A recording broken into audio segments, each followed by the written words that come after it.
Hello दोस्तों, राधे राधे। कैसे हैं आप लोग। आज मैं आपको बहुत अच्छी कहानी सुनाने जा रहा हूँ। कथा उमा महेश्वर व्रत की विधि और कथा।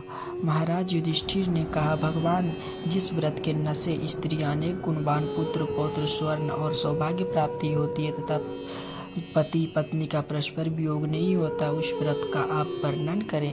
भगवान श्री कृष्ण बोले, महाराज, सभी व्रतों में श्रेष्ठ एक व्रत है जो उमा महेश्वर व्रत कहलाता है। इस व्रत को करने से स्त्रियों को अनेक संतान, दास दासी, आभूषण, वस्त्र और सौभाग्य प्राप्ति होती है। इस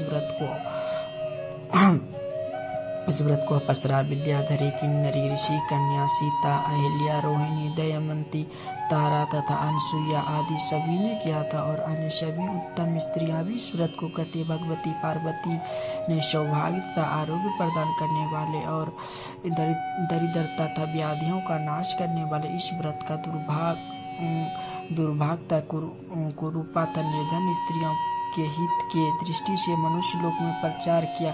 धर्मपरायण स्त्री इस व्रत में मार्गशीर्ष मास के शुक्ल पक्ष की तृतीया तिथि को नियम पूर्वक उपवास करे, प्रातः उठकर पवित्र गंगा आदि नदियों में स्नान कर श्री पार्वती का ध्यान करती हुई यह मंत्र पढ़े और भगवान शंकर की अर्धांगिनी भगवती श्री ललिता की पूजा करे। नमो नमस्ते देवेश उमा देहा धाद्रक महादेवी, नमस्ते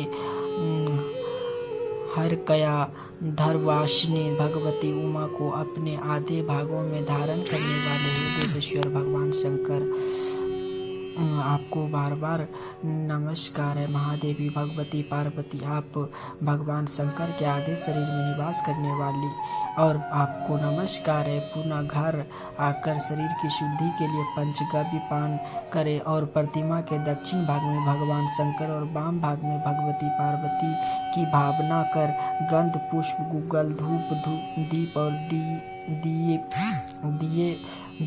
घी में पकाए गए नैवेद्य भक्ति पूर्वक उनकी पूजा करें। इसी प्रकार 12 महीनों तक पूजन कर प्रसन्नचित्त व्रत का उद्यापन करें।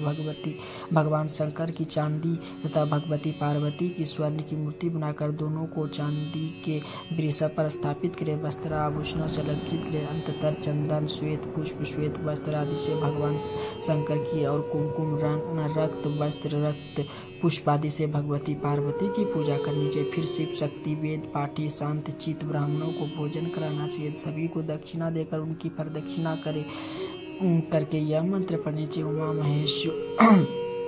उमा महेश्वरी देवी सर्वलोक पिता महोव्रतेना नेन सुप्रीति भवेता मम सर्वदा। सभी लोगों के पितामह भगवान शिव एवं पार्वती मेरे इस व्रत को अनुष्ठान से मुझ पर सदा प्रसन्न इस प्रकार प्रार्थना करके क्रोध रहित ब्राह्मणों को सभी सामग्री देकर व्रत का समाप्त करे। इस व्रत को जो स्त्री भक्ति पूर्वक करती वह शिव के समीप एक कल्प तक निवास करती। तदनंतर मनुष्य लोकों में उत्तम कुलों में जन्म ग्रहण कर रूप, यौवन, पुत्र आदि सभी पदार्थ प्राप्त कर बहुत दिनों तक अपने पति के साथ सांसारिक सुखों का भोगती। उसका अपने पति का भी वियोग नहीं होता और अंत में शिव साम्राज्य को प्राप्त करती है।